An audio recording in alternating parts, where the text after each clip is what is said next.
the Michigan coaches are working, man. They're working, man. I mean, this is the time, and it's the summertime, right? You're trying to get every important recruit on your campus, like they have these past couple weeks and months, just leading up to the season, right? Because that's when you got to lock in with the guys that you have in your building. So right now, they're doing their deal. Lou Espinito, D-line coach, tearing it up, along with every other coach. I mean, they're plucking kids from all around the nation. A lot of kids that too, when you watch the tape, I mean, versatile guys, like not just stationary to one position or robotic in what they do. I mean, these guys look like a handful of them could make an impact next season, whether it be special teams or even seeing some field some time on the field offensively or defensively. Going all the way back to June 18th, I can't remember if we talked about this young man or not. He's a kicker, Micah Drescher, 6'2", 188. And a lot of times kickers aren't even mentioned on the commitment list, so you have to assume this kid's pretty good. It says he's considered the number 14 kicker in all of the land. So I think that's obviously a pretty good sign there. Next up, we had Jonathan Brown, June 22nd. He committed. The first thing that stands out here is that he's from Columbus, Ohio. Not the most highest-ranked kid. I don't believe he had an Ohio State offer, and sometimes those kids end up being the biggest impact kids at Michigan. They get snubbed by the home state Buckeyes. They come to Michigan. They have a chance to ball out. 6'1", 200-pound running back. You got to love that build and a kid from Columbus. Absolutely. And to your point there, speaking about, the kids from Columbus, doesn't get the offer, ends up going to the rival and prospering.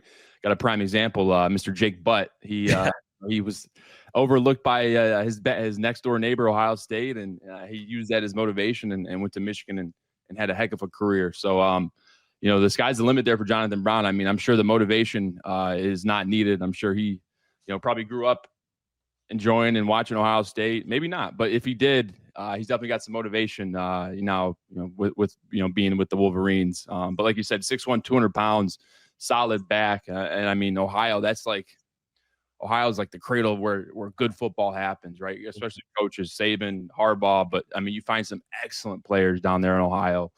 So excited to see what Jonathan Brown does for this team and just being able to provide some depth.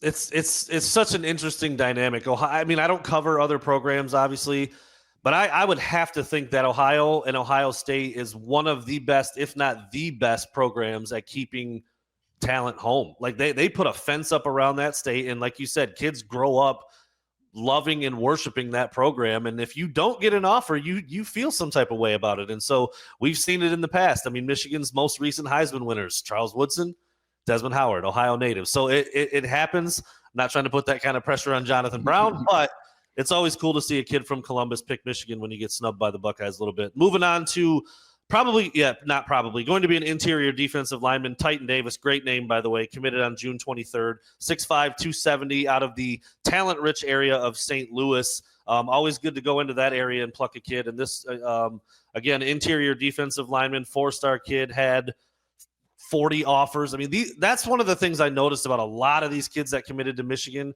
35, 40, 50 offers, and, whittled it down and picked Michigan. That was the story with Titan Davis.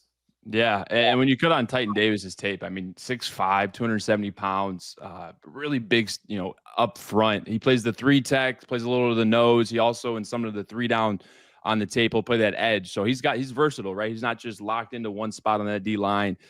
Really good athleticism, too. Uses his hands really well. He likes to, shuck and then jive and get him off you. I think, having a guy like that, as a freshman with 6'5", 270 pounds, like the frame and being able to build on that. I mean, Lou Espinito, I mean, he's just going wherever he wants. He says, hey, you want to come? Come on, let's go. And they come. So, I mean, Titan Davis is one of those kids that it's going to be a guy to watch out for. I mean, right now he's ranked 3rd in our class as, for highest rated. And we beat some pretty good schools for him too. So excited about that.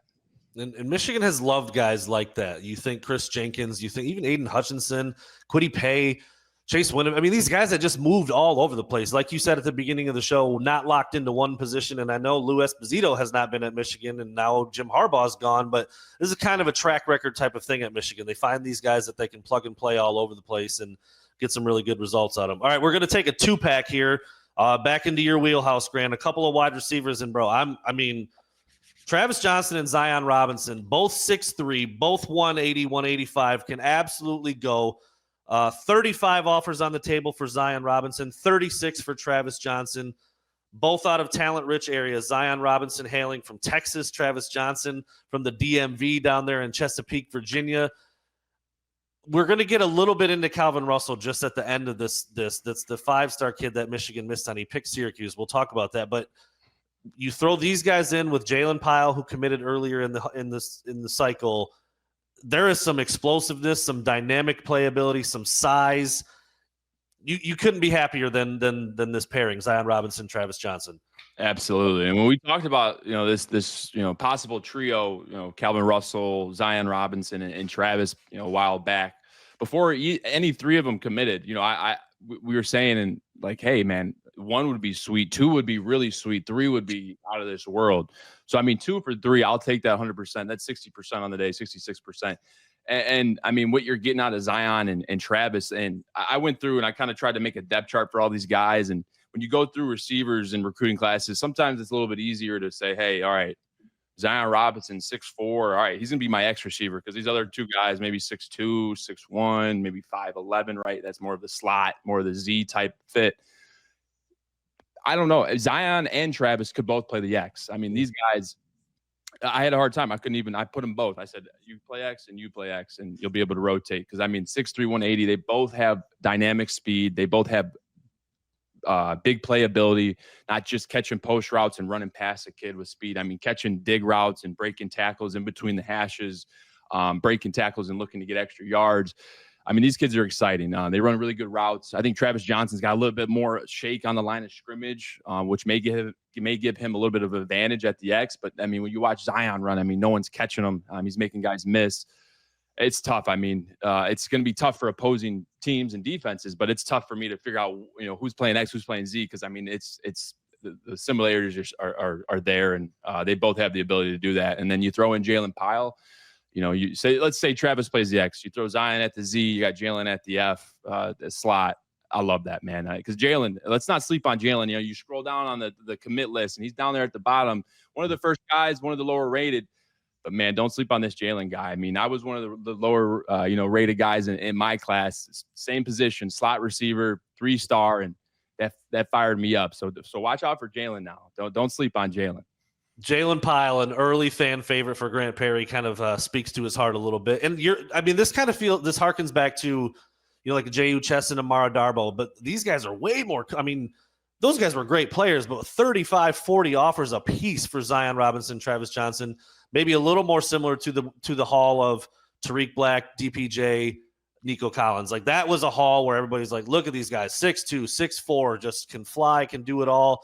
Look all first team off the bus type of guys, and that's what you're getting with Travis Johnson and Zion Robinson. Very, very exciting duo there. And and most of the times we get these skill guys, we get a 5 or 4-star, and then, most of the times, we miss or we don't get the guy we exactly wanted.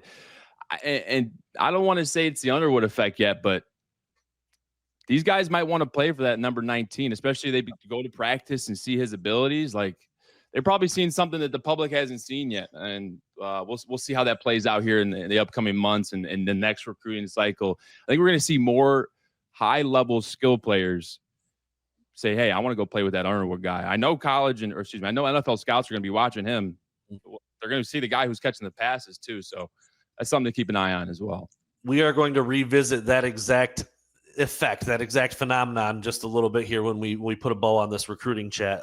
Couple offensive tackles, Marky Walbridge and then Malachi Lee. We spent a good bit talking about Malachi Lee. He looked like he was a Michigan lean. He ends up pulling the trigger on June 27th. We talked about him, the Hawaiian dude, 6'6", listed anywhere between 320 and 335. I mean, an absolute beast of a kid.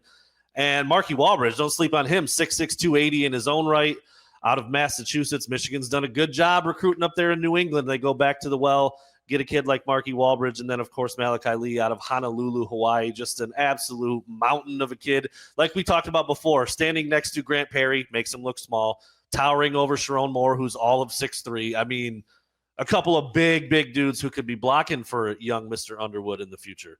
Absolutely right. You got your franchise quarterback. Now we got to protect him. And they do a good job of attracting and getting 2 commits at the tackle position. Marky Walbridge, which is an awesome name. I mean, that's an Did I East. call him Marky Wahlberg just now? No, Did I say? I feel like I might have said Wahlberg. Okay, Wallbridge. You did say you meant to say Newsom, and you did say me. I heard that, Did I but say Grant Perry? yeah, I was like, well, of course, I'm 5'10". He's gonna tower over me like Grant Newsom. Kyle Sorry, over me. offensive line coach. Yes, thank you. No, but I mean, and with Markey, and this is just not football related at all. I hope he is, and I want to say bully, but I don't mean causing harm or pain to anyone outside of the football field. But I hope he is just like and he's not from Boston, but you hear Massachusetts, you think, well, I hope he's a Boston bruiser, man. Marky Wallbridge. Like, imagine having that name and just saying that I take guys and I move them against their will. And then you look at Malachi Lee or Penei Sewell, I can't tell. Guys are huge. Excited about this one, especially. I mean, O-line is one of the toughest positions to come in and really try to make an impact immediately, just due to the difference in size and strength, and being in that strength room for a rotation or two rotations, rotation being a season or 2 seasons or off seasons, that being really helps. But if there's a guy that I could see saying, hey, someone's down, or we need a guy to go in, or we go 6-0 linemen, because Sherrone Moore not afraid to do that. I could see Malachi Lee stepping in there and moving some guys against their will for sure. That size coming out of high school, I mean, that's bigger than most college players already. Like I said, 320, 330, wherever he's at. And, you know, he's not going to lose weight in college more than likely. It's a large young man. And just real quick on both of these guys, Marky Wallbridge, his final 3 or 4, Michigan, Alabama, Penn State, not too bad. Malachi Lee made his decision between Michigan, Texas, Alabama, and Georgia. So there you go. Getting these 2 kids away from those programs kind of speaks to, you know, to how coveted they were and what people think about them moving forward. Going to give you a chance to talk about this next kid a little bit. June 27th, also commit Markel Dabney, athlete, 6'1", 205, out of the DMV area. Again, Richmond, Virginia. Flipped from Southern Methodist, flipped him away from SMU, 4-star kid. Not the most highest rated kid in this class, but something jumped out about this young man when you cut on his tape. Yeah, I'm very excited about Markel Dabney. Like you said, we flipped him from SMU.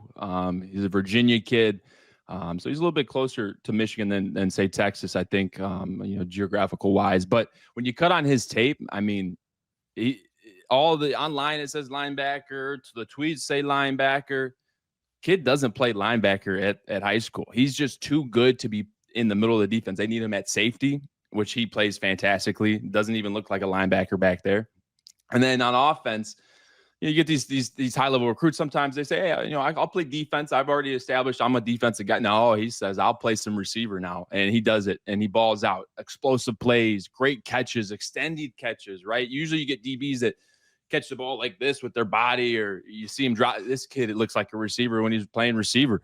I'm really excited about this kid. I think with the way Wink Martindale's defense is structured, whether it be a 3 down front and you got 4 linebackers on the ball, or you got a 4 down front with two linebackers and a nickel. He could be your nickel. He could be your linebacker. He could even be your 5th safety if you're going big nickel. I mean, this kid is versatile. I'll make a prediction. I think he sees the field this year for sure on special teams, and if not, he may see some packages on defense. Now, I'm not saying he's going to be an established starter and the whole big house is going to start cheering his name, but I'm saying he's going to provide some value that I think a lot of people are overlooking. Very, very interesting take. Kind of sounds like this is – I remember having the same kind of thoughts about Mike Sainristil. You put on the tape and it was just play, just making play. It didn't matter if it was receiver, didn't matter if he was at Wildcat quarterback, didn't matter if he was at DB. It didn't matter. He just made plays. Got to Michigan, did the same thing, and oh, look, he's a rookie in the NFL doing the same thing.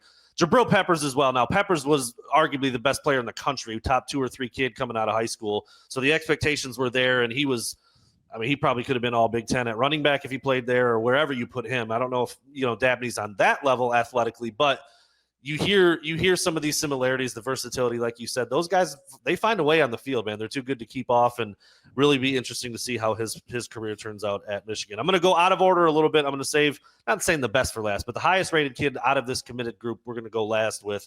So finishing up here with cornerback Andre Clark Jr., another Virginia kid, And then Julian Walker, edge, 6'6", 252 out of South Carolina. Not a place that Michigan recruits a ton, but you go down into SC and grab a kid from SEC country, and it's we've heard a trend here. Michigan's been doing well in the DMV area with Andre Clark out of Richmond, Virginia. A couple more 4-star kids, a couple more kids with 30-plus offers. Julian Walker right around 20, but Andre Clark with 30 offers, 6'1" corner. I mean, I sound like a broken record. Lot to like about these two as well when you look at their profiles and cut on their tape. Yeah, lots to like. And now, do you see Andre Clark as a corner on 24/7? He's listed as a corner on 24/7. Okay. Is he viewed more as a safety, depending on where you look elsewhere?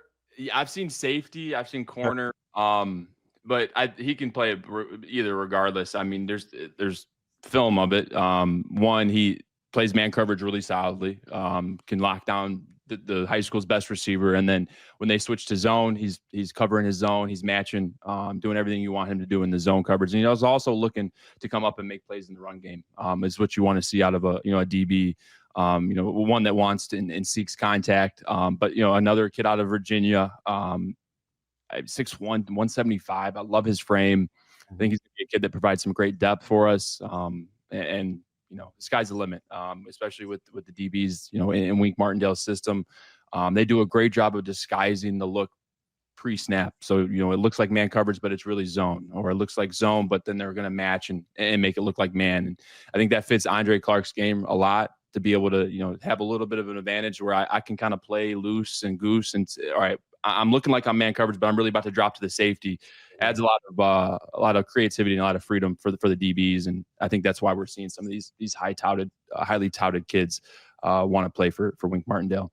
No doubt about it. And then there was a little bit of a hiccup. Michigan lost a commitment in cornerback Brody Jennings. He flipped his pledge to Miami on July 5th, but on the same day, Michigan secured a commitment from Dorian Barney. So, and again, if you're going by the rankings purely from 24/7, this is actually an upgrade. Not a slight to Brody Jennings because he leaves Michigan, but per the rankings, Jennings is rated a little bit below Barney, but they're actually pretty similar, honestly. Like when you look at them, the build, their offer list, they're pretty similar. But Michigan did lose a guy in Brody Jennings, but then picked a commitment right back up on the same day from Dorian Barney.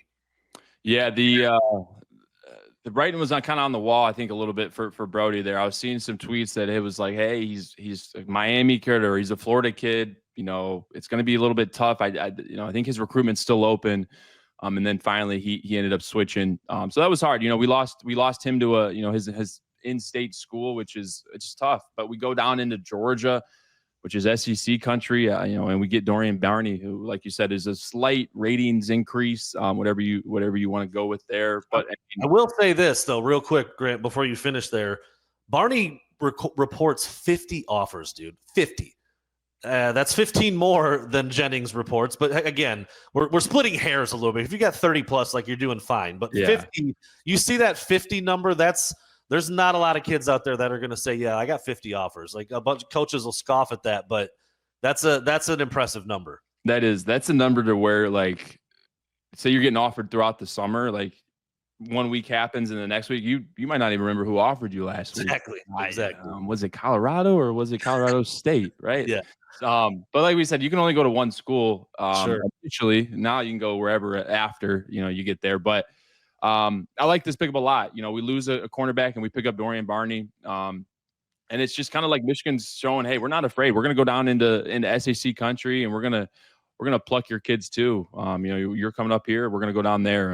So we lose one to an in-state school in Florida, but we pick up a Georgia cornerback in Dorian Barney, who is a playmaker as well. Plays both sides. Really good ball skills. Really patient in his pedal. Like, he's really confident in his speed and his size. So he's not getting out of his pedal fast. He's really just slow playing it. And the game almost looks a little bit slower to Dorian. So excited to see that. Good pickup. And it never hurts that the rankings, are a slight increase for sure. No doubt. And last but certainly not least, I said I was going to leave him till the end. There's a couple interesting storylines here with Mr. Carter Meadows, the borderline 5-star edge rusher. Again, back to the DMV, out of Washington, D.C., Gonzaga High School powerhouse program. They've been doing it at the highest of levels for a long, long time. They produce a ton of top talent. And this kid is fun to freaking watch. When you want an edge player, Grant, this is what they look like. 6'6", 225, arms down to his freaking knees. I think he caught a body on the basketball court here recently, dunked on a kid, stood over. I mean, I don't love the taunting aspect of it, but it was nasty. I mean, he was all over the dude's head, and like it's just another sign of his athleticism. He reports a couple of basketball offers, if I'm not mistaken, as well, but he is already being built. I mean, when you read, the expert analysis, like he's on the trajectory to be an all-conference type of player, maybe an all-American type of player in college, and an early round draft pick. Like they're already saying that stuff about Carter Meadows. And oh, by the way, he spurned the Buckeyes to pick Michigan, which Michigan fans always love to hear. But this is the type of kid that everybody wants. I don't know how many offers he's reporting, but every school in the country would take Carter Meadows. And he's coming to Michigan, and he looks like he is going to terrorize quarterbacks for several seasons in Ann Arbor. Yeah. 6'6", 225, 230 pounds. The 5-star, some sites have him as 4, some have him as 5. The way he's dunking on kids too, give him the 5 stars, man. This yeah. And the thing about it I like is he's so good right now, but he's got so much more potential to be even better. Like he's not even to like his size. He's going to look 40 pounds heavier by the time we're seeing him, with his hand in the dirt, rushing off the edge. His athletic ability, one, is so interesting. And I guarantee you Wink Martindale's already on the drawing board. All right, we're going to run this stunt where the tackle picks out. Carter, you're going to flip and run all the way. Like the possibilities are endless when you have a DN with this capability. Not only one, to hunt the quarterback when it's a pass, but 2, when you watch, he plays some teams with some read option or some teams with some slow developing runs where you got to kind of read it out. He's patient. He's not rushing up the field. He's patient. He lets it play out. He uses the right shoulder when he's supposed to. He's using his hands. There's a lot to like about this kid. Then you see he's dunking on kids in basketball, right? Not taking, weeks off. He's doing it all, man. And excited about it. This is a kid like I've said about a couple kids, but this is a kid that, you get him in June or whenever he reports for his freshman season. If he gets in that weight room and really goes at it, he's got a chance to really, really have a great freshman season. To really kind of set a new precedent. It's so funny how guys look in different sports, because when you watch his football tape, he looks pretty skinny. Like he looks lean. Yeah. Mm-hmm. Then you watch him on the basketball court, he looks like a monster. It's like, all right, there's a little different body types when you're talking. But to your point, he's 225 right now. He's going to be 250 plus when he starts playing at the next level. He's got such a great frame, long legs, long arms to add weight and be keep that athleticism and just be a real problem. Like I said, you never bat 1,000 when you find a kid. You never know exactly how it's going to turn out. I'd be shocked if this kid's not really, really good. He just looks like he has all the tools. Like you said, he's already pretty technically sound. Gonzaga, again, great coaching there, great winning pedigree. He's got it between the ears. I think, like I said, barring something weird, this is a slam dunk. No pun intended. But a slam dunk type of prospect when you watch the tape and just think about what he's going to be able to be. So that one's really exciting, and I can't believe you didn't take a chance to mention that he spurned Ohio State. Like, did you forget about that real quick?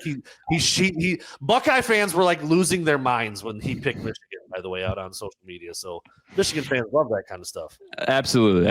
I could have touched more on it, but I'll rehash that when he sacks somebody November 29th in a year or so. That'll work. That will work.